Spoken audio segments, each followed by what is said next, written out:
journée qui est dédiée aux partenaires HubSpot. Donc les agences qui sont comme nous certifiées et reconnues. On a en exclusivité des infos sur les nouvelles fonctionnalités. On a aussi des infos un peu confidentielles sur ce qui se passe au niveau de leur croissance à eux.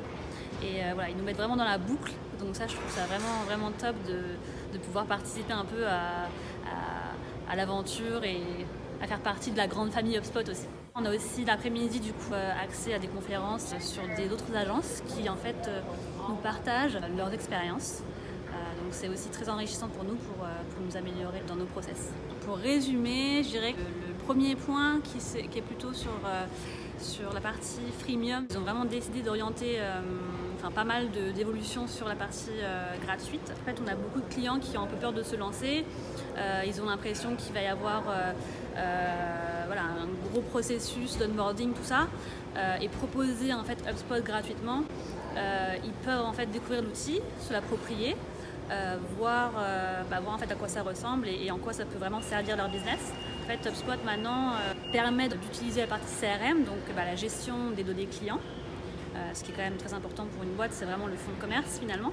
Toute la partie chatbot aussi, donc on peut utiliser des chatbots grâce à HubSpot gratuitement. Alors les chatbots, du coup, c'est des robots qui permettent en fait de répondre à des questions clients sur le site de façon automatisée. Ça permet vraiment de faire un premier point de contact avec le client. Tout bête, quelqu'un qui est visiteur sur le blog ou sur le site, lui faire par exemple s'inscrire à une newsletter. Ça peut être ça peut être aussi une prise de rendez-vous avec un commercial et également sur du SAV, de la prévente, sur des questions qui sont très très simples où le bot pourra facilement répondre. Et puis ensuite, si la question est plus complexe, on peut demander requête client à une personne derrière qui pourra prendre en charge la demande.